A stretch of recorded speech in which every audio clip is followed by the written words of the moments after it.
Let me just make one thing clear before we go into this video. I fucking hate remote ID. I hate the entire concept of it. You know, why should some fucking knobhead with a mobile phone be able to track what I'm doing? Anyway, now we've got that out of the way, let's get into the video. Well, what's up everyone? My name's Matt and welcome to my channel. So obviously made my feelings clear there about remote ID. Now obviously currently that isn't a thing here in the UK, but believe me, it's coming. It's only a matter of time before the tits in charge drop this bombshell on us. So, but luckily, like I say, not a thing here yet. So I really do feel sorry for me American friends that have to suffer through this bullshit. Obviously, you know, it's your kind of choice whether or not you adhere to the rules or not, but I think I've made my feelings about the matter clear. So anyway, the thing we're going to have a look at today is the newbeedrone Beeid M10Q remote ID module. This is a GPS with a built-in remote ID module. Now, obviously, like I say, I live in the UK where remote ID currently isn't a thing, sorry. God, I nearly jinxed myself there. So you might be asking, what have I got this for? Well, I thought it'd be quite cool to have a look at, really, because it has got remote ID built into it. There's some kind of cool little things you can do, really. And seeing as at some point in the future, this is probably going to be mandatory for anyone that even thinks about flying a fucking drone. While we've got the technology, we might as well make it work for us. So that's what we're going to do in this video. So because this has remote ID built in, you can actually track it using an app you can get on your phone called Drone Tracker. I'll put a little thing on the screen now there just showing you it. So again, you might ask, what use is that other than some Karen being able to track your drone while you're out flying? Well, it kind of gave me an idea. Like I said earlier, you know, let's make this technology work for us. Right, so what I thought we'd do is, we'll quickly get it out of the pack, have a quick look at it, decide which quad we're going to put on. I think I'm going to have to make a little custom print to put it on anyway. Then we'll take it for a fly, and we'll have a look at the Drone Tracker app, because I think it'd come in quite handy actually.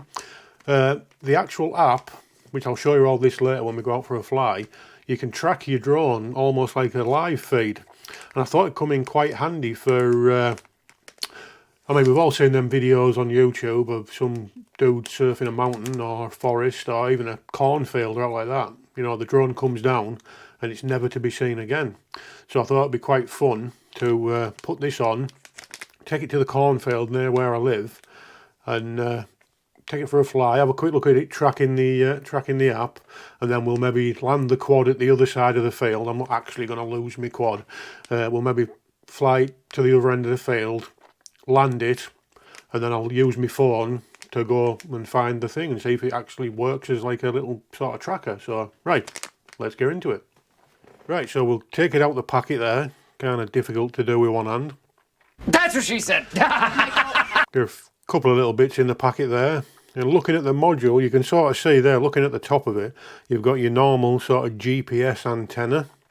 You've got a little plug in there on the side and a little button there. I'll show you that button. It's what you use for your firmware and stuff like that. There's actually an LED on the top as well that flashes depending on whether you've got GPS sats and stuff like that.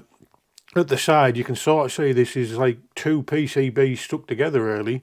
Now it is still really small compared to some of the other hideously large remote ID modules I've seen there. And if you look at the bottom, that's your sort of remote ID antenna, and you can see the little wiggly line at the bottom bit there. I think that's your, it's either your Wi-Fi or your Bluetooth antenna or something like that. Now the other things you get in the pack, you get two little wires, so you can take this off and put it on two different quads if you wanted to.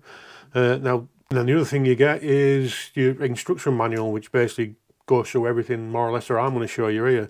You know, how you're wiring it up. Your wiring's really simple. It's just like a normal GPS. You've got a 5-volt, a ground, a TX and an RX. You know, it's as simple as you come. We're not going to go through the full setup in this video because I'm pretty sure if you're watching this, you know how to wire a GPS up. Right, so now that we've had a look at that, we'll decide what quad we're going to put it on. Right, so I've decided we're going to put it on my little 4-inch sort of long-range-ish quad. This is my Flyfish Atlas 4. You can see there I mount my GPS on the battery strap at the top. I find I get better satellites there, keeping it away from the O3, or as far away from the O3 as I can get it. So we'll come up with a custom print. We'll fire this up, just make sure it powers up and everything. Then we'll I'll show you how to put all your remote ID information in, and then once the boring stuff's out the way, we'll take it out for a fly and see what this drone current tracker app's like. Right, so we're all wired up now. As you can see, we've got the quad plugged in. The UPS is powered. You can tell by the flashing light there. What you do, once you've powered this up, in order to access all the settings and put your remote ID information on, there's a little button just on the side there. We're going to hold that button down, and you'll notice the light goes to a red colour. So yeah, like I said, once that light's doing the red thing, you want to select your Wi-Fi, and you'll notice the little Beeid thing comes up there. So you're going to click on that and let your phone connect to the Wi-Fi that's there. Now that should automatically connect and bring you up to this screen. You can see there, the Beeid settings version 1.1. Now what this screen does, it allows you to change and add all your information on this screen. So as you can see there, the aircraft or model, whether it's a glider, a kite or blah blah blah, we'll just put a multi-rotor for now. 249 grams, obviously. We're not in the United States, we're in the European Union. And as you can see there, it brings up some other information at the bottom, your operator ID and stuff like that. So we're not going to fill all that in just yet, because I don't want to give you all my information. So yeah, all you do is basically go through all that, put all your information in, click save EU data, and as you can see there, mine won't save because I haven't put anything in. So right, I'll quickly put that in and then we'll come back. Right, so now that we've done that, we'll just quickly have a look at the drone scanner app while we're here. I don't know whether I'll get a lock when we're being indoors, but let's fire it up. Got the drone scanner app there, fired up. Apparently I'm in Prague according to this. Oh, there we go. Let's you can see at the bottom of the screen there, this is the Flyfish Atlas 4. I'll put that information in, and as you can see there, that's where I live. It's actually pretty accurate, that, to be fair. That's literally the back corner of the bedroom that I'm in, so good start. So right, now that we know it works and the drone scanner app's working fine, let's take it for a field and see if we can lose it. Right, now just quickly before we go out here, I have to excuse the mess, I'm in the middle of rebuilding this quad. A couple of little changes on the quad before we go out. I'm going to move the GPS from the battery strap onto this little front mounted strap that's going to go on the quad there. And also, I've got a new all-in-one in there. That's actually from newbeedrone and all. I'll put a quick picture on the screen now for you just to show you.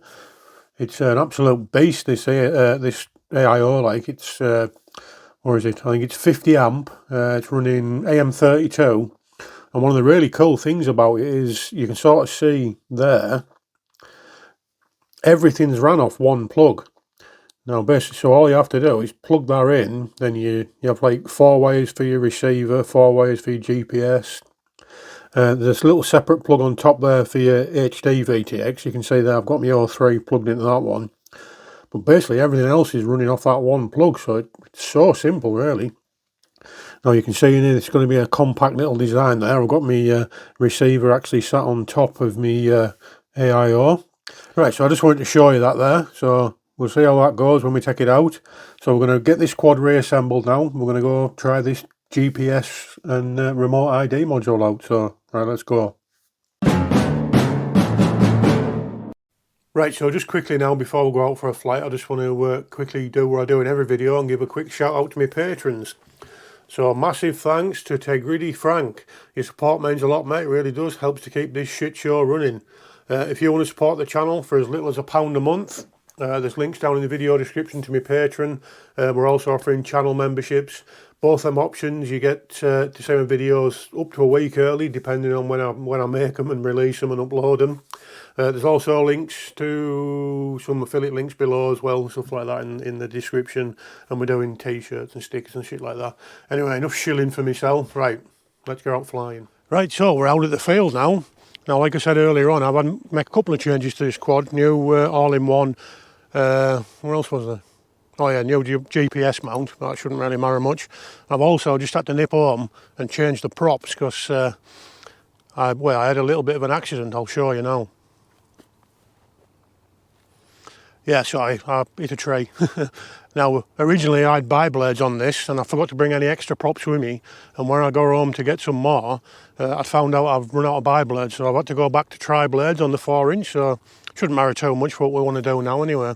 So like I said, the plan is I'm going to fly this up and down and we'll put a bit of screen recording on side of screen showing you the quad being tracked by the app. And then we'll land it somewhere down the field down there somewhere so I know where it is. And then we'll use the app to sort of see if it helps us to find it. So, right, let's have a go. Right, so we've got the quad powered up down there. We're just waiting for satellites to lock. Right, so we've got the app running. You can sort of see it in my phone down there somewhere. I'll put that screen recording on this side of the screen now so you can see it. You shouldn't see a lot with this bit really. It's mainly just going to be a green sort of pointer moving about, but we'll show you anyway. So the quad's got satellites. Right, so all we're going to do is just do a few little flies up and down this field really.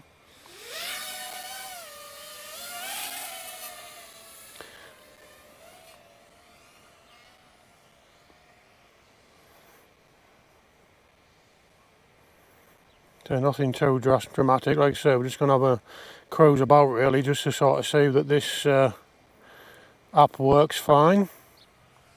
Getting a few wobbles on these props actually, which isn't really great. But something we'll have to look at when we go home. Like I say, you should be seeing that green bit moving about now, but like I did say, this doesn't it doesn't move in real time. It sort of jumps from step to step. As you see, I'm moving up and down the field here. It should be moving. So right, what I'll do, I'll come back to myself now, wherever I am. No further away than I thought now. Alright, I'm above my cell now, so I'm going to turn back round. We'll go other way. We'll go down this path a little bit. And then we'll use the app to sort of find out where we are. I'm not going to go too far because I don't want me VTX and that to overheat. And we'll sort of set down somewhere around here, preferably not in a tree. Yeah, we'll go about where that gap is in the fence there. So.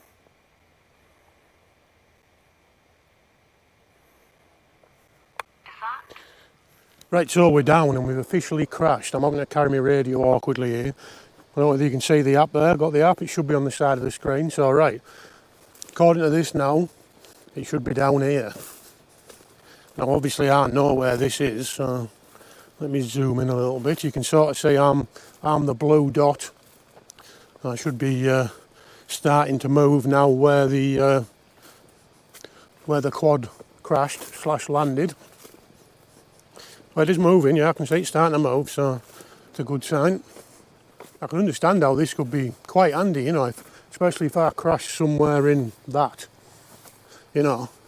And the good thing with this as well, it doesn't have to have a GPS lock to work, so you can have, as long as the quad's got power, you should be able to locate it really. So. Right, so we're somewhere near a gap in a field down here, weren't we? You watch, I'll probably walk past it. So we should be down here somewhere. Now, according to the app, I'm almost on top of it. Yep, what's that? And there we are. That's the quad. Awesome, right, so just one last thing quickly while I've got it on. It doesn't only help you find it. If I actually click on the thing at the bottom there, and I'll zoom out slightly, you can actually see the route you've been flying as well. Now obviously I've just been going up and down this field, but yeah, pretty cool that. Right, so there we go really. I thought it was a good sort of example of how you can use this remote ID module for actually something fucking useful rather than some dickhead tracking you. I know it's not like a real world scenario, but I think it's pretty good example really of you know, how it can be used to help you rather than hinder you. So I know I knew where the quad was and where it landed and I hadn't actually lost it, but still I think it was a pretty good example. Right, so I've got a couple more packs to fly just for me, and then we'll get back to the bench and I'll give you my final thoughts. So see you there. Yeah, so I think you'll agree that worked quite well. Managed to find the quad. Now, I don't know whether you noticed in the video there or not, I did have some vibrations and twitches, and it turns out I'd mounted my receiver on top of me all-in-one, and my receiver was basically bouncing like that and tapping on the gyro or whatever, so it was causing me some issues. So I've had a quick swap round, and I've actually got the receiver mounted underneath now, so that's solved that problem. But yeah, back to the Beeid. Still not a fan of remote ID. I don't think I ever will be. I don't think anyone ever will be, really. But as a GPS and stuff like that, works absolutely fine, return to home and all that works perfectly. I haven't shown that in the video because I wanted to make it more about sort of like the remote ID side of things than the GPS. But yeah, like I say, as a GPS, works absolutely perfect. The app came in handy for finding the quad. There is some limitations to that, which I didn't quite mention, but obviously it works when it's got power, so if your battery becomes disconnected, then unfortunately you're not going to be able to track it. And range could be an issue as well. Obviously this is sort of Wi-Fi based as far as I'm aware, so I don't know the exact range. If I can find it, I will put a thing at the bottom there. This won't work over like miles, but I think it's got a pretty good distance. So yeah, great little bit of kit really. Great, works great as a GPS. The app actually works quite well and all, to help you find your quad if you do come down and you can't find it. So overall, quite impressed really. Oh yeah, the all-in-one's great and all. No issues with that. So just a little sort of showcase there, showing you what the Beeid can do. Hope you enjoyed it, hope you found it useful. If you did, please think about giving this video a thumbs up and subscribing. So if you like what we do here and want to help support the channel, there's links down in the video description to my Patreon. For as little as £1 a month, you can help support the channel, keep this shit show running and help me make videos like this. We're also offering channel memberships for £1.99 a month. With both them options, you get to see my videos early. We've also got a little merch store down there with some t-shirts and stickers and stuff like that. So yeah, if you want to support the channel, a few options there to do it. I'll put some links down below as well to where you can get the Beeid from. There won't be affiliate links, it'll just be a link to the newbeedrone website, but there is some affiliate links down there for a couple of stores, Beta FPV and Hobby King and things like that. So again, if you do want to support the channel, that's a little easy way to do it, and if not, that's cool, just carry on watching my stuff. So alright, like I said before, thanks for watching. If you did enjoy the video, please think about giving it a thumbs up and subscribing, and we'll see you in the next one.